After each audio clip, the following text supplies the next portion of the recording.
नमस्कार नीमच, मैं हूं दीपक खताबिया और आप देख रहे हैं MP44 न्यूज़। इस वक्त हमारी टीम पहुंची है जावद विधानसभा क्षेत्र में, जहां पर पूरणमल अहीर का गांव-गांव में तूफानी जनसंपर्क चल रहा है।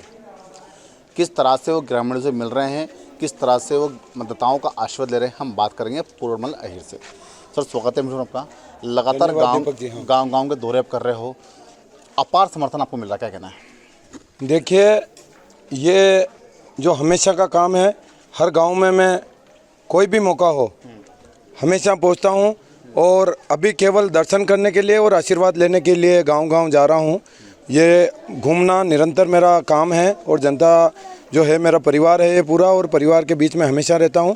चुनाव के माध्यम से जो समय है उसमें घूमना, लोगों से आशीर्वाद लेना और दर्शन करना, ये जो अभी वर्तमान चल रहा है। और निवेदन कर रहा हूं कि एक इतिहास जावद विधानसभा का बने। मध्य प्रदेश में पिछली बार भी आपको बताया, मध्य प्रदेश और देश में इस जावद विधानसभा का नाम हो। बच्चा बच्चा यहाँ का चुनाव लड़ रहा है, जो आशीर्वाद मिल रहा है, मैं यूँ मानूँ कि ऐसा मैंने मेरे जीवन में कहीं दूसरी जगह देखा नहीं है। जो जनता एक परिवार के सदस्य को जो प्रेम करती है, उससे भी बढ़कर मेरे साथ जनता, यहाँ की क्षेत्र की जनता और युवा साथी सभी लग रहे हैं। देखा गया है कि आप जनपद लड़े, जिला पंचायत लड़े, निर्दलीय लड़े, आप दोनों चुनाव जीते। एक बार फिर आप निर्दलीय चुनाव लड़ रहे हैं विधानसभा, क्या कहना है? देखिए, पहले जो भी चुनाव लड़ा हूँ वो मेरे परिवार के सदस्य सामने चुनाव लड़े हैं, क्योंकि एक छोटा वार्ड था और छोटे वार्डों में यहीं के लोग, दोनों ही पार्टियों से यहीं के लोग अधिकृत थे। और जिस गांव में खड़े हैं, यहाँ की बहू जो हमारे परिवार की सदस्य है, वो पिछली बार सामने चुनाव लड़ी थी। तो इस बार जनता के कोई बंधन नहीं है। पिछली बार तो परिवार और एक दूसरे से जो रिश्तेदारियां और व्यवहार जो रहता है, यारी दोस्ती सब लोगों की, तो इस बार कोई बंधन नहीं है। दोनों ही बाहरी व्यक्ति हैं।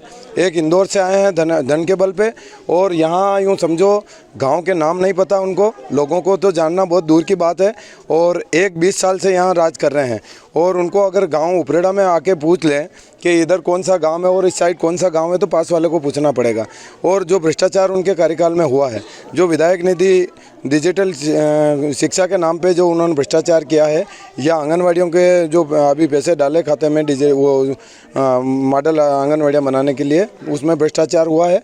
आर्थिक सहायता का उन्होंने भरपूर भ्रष्टाचार किया है। जो इनके साथ दौड़ रहे हैं उनको कहीं न कहीं या तो ज़मीन अलाट कराई है या उनको आर्थिक सहायता दी गई है, वही लोग उनके साथ दौड़ रहे हैं। और एक सामने जो स्थिति है, उनके साथ भी ऐसे ही लोग दौड़ रहे हैं जो एक तरह से जो प्रचार में घूम रहे हैं। तो आप स्थिति उनसे इंटरव्यू लीजिए, वो कौन लोग हैं, साथ में क्यों घूम रहे हैं। देखा गया है कि भाजपा ने सर्वे कराया था। सर्वे के आधार पर कहीं ना कहीं पूरणमल अहीर जो है सर्वे में सफल आ रहे थे, सबसे ज़्यादा आपको बढ़त मिल रही थी। लेकिन भाजपा के सर्वे के अंदर को नकारते हुए एक बार वापस जो कहा गया था, जो लगातार 4 बार तो उनको टिकट मिल गया, उनको टिकट मिलेगा, लेकिन उनको भी टिकट मिला। सर्वे के अंदर आपका नाम कहीं ना कहीं आ रहा था, तो आपको टिकट नहीं मिला। क्या लगता है कि भाजपा की कथनी और करनी में अंतर है? देखिए, कुछ नेताओं की जो तानाशाही रही है मध्य प्रदेश में, और इनके पिताजी जिन्होंने निर्दलीय चुनाव लड़के 2 बार पार्टी के कैंडिडेट को हराया, और दीपक जोशी जी के पिताजी जो पूर्व मुख्यमंत्री रहे हैं, उन्होंने अभी पार्टी छोड़ दी थी। इस प्रकार के दबाव इन्होंने पार्टी पे बनाए हैं, या और कोई कारण रहे हों। सर्वे कराने वाली जनता है। सर्वे जो जनता ने जो दिया था कि हमारा बेटा पूरन है और इसको टिकट दिया जाए, तो वोट देने वाली भी जनता ही है। वो नेता यहाँ वोट देने नहीं आएंगे। सभा अभी जिन्होंने करी है, आप देखिए, जाट में जो सभा करी है, 200 लोग नहीं थे उस सभा में, ठीक है। और जो साथ में पूरे क्षेत्र के लोग मिलके इतने बड़े नेता तोमर जी को इन्होंने बुलाया, उनका अपमान कर रहे हैं ये लोग। पार्टी के बड़े नेताओं का अपमान कर रहे हैं। इन्होंने काम कुछ किया नहीं है। लाडली बहना के नाम से वोट मांग रहे हैं, और क्षेत्र में सीसी रोड और डामर सड़कें जो बनी है उसके नाम से ये यहाँ वोट मांग रहे हैं। ये तो राज्य सरकार और केंद्र सरकार की जो योजनाएं हैं, वो चाहे कांग्रेस के विधायक हैं या अन्य पार्टी के जहाँ विधायक हैं 20 सालों से, वहाँ पे भी समान रूप से भारतीय जनता पार्टी की सरकार ने काम किया है। केवल और केवल यहाँ जावद इन्होंने लूट की है, और अपने जो दलाल जो हैं पाल रखे हैं, उन लोगों को फ़ायदा पहुँचा है। जनता से इनके कोई लेना देना नहीं है। जनता इनको इन्होंने ठगा है, और इनके लोगों ने अभी जो चुनाव का समय है, ये डरा धमका के उन लोगों को कह रहे हैं हमारी वापस हम जीतेंगे तो तुम्हारा क्या हल करेंगे। इस प्रकार की इनकी नौबत आ गई है। बौखला रहे हैं, और इनकी बौखलाहट स्पष्ट है कि ये इनकी ज़मानत जब्त होगी, और जनता ने तय कर लिया है, और ज़मानत बचाने में ये एक इनकी साख बचाने में लग रहे हैं कि जमानत जो पिछली बार निर्दलीय चुनाव लड़े थे वो 18,000 के करीब वोट मिले। मेरा मानना ये है कि इससे भी ये लोग नीचे जाएंगे और एक सामने कांग्रेस से बाहरी उम्मीदवार है जो कांग्रेस में यहाँ के बेटे जो मेहनत कर रहे थे उन लोगों को नकार के और वहाँ पे भी उल्टा ऐसे ही सर्वे को छोड़ के टिकट दिया, उसको भी यहाँ से जनता नकार के और वापस यहाँ से रवाना करेगी। पूर्णमल अहीर ने जिस प्रकार से कहा है कि आप जिस प्रकार से कह रहे हैं आप लगातार गांव-गांव जा रहे हैं, अगर मान लीजिए पूर्णमल अहीर को जावती जनता जिताती है, विधानसभा में विधायक बना के पहुँचाती है, तो पूर्णमल अहीर को किसको समर्थन जाएगा? देखो, समर्थन वाली जो बात है, ये क्षेत्र की जो जनता है, क्षेत्र की जनता मुझे पार्टी से ऊपर उठ के वोट दे रही है, ठीक है।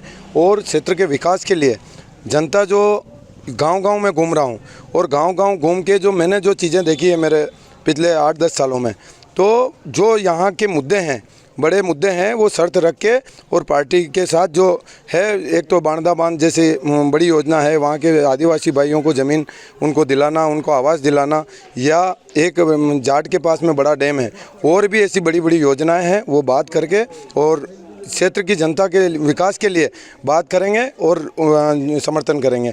एक चीज़ और है, ये जो लोग हैं आज की तारीख में, ये इनके साथ जो लोग घूम रहे हैं, उन लोगों की स्थिति है आर्थिक सहायता के पैसे गबन कर लिया, और क्षेत्र में जो घूम रहे हैं इनके साथ जो बाहर के लोग आके यहाँ घूम रहे हैं, प्रचार कर रहे हैं, इंदौर के आदमी लोकेशन ट्रेस कर रहे हैं कि ये कौन सा गांव है, और यहाँ आके वो जैसे भी गांव में जाएंगे वो लोकेशन ट्रेस कर रहे हैं।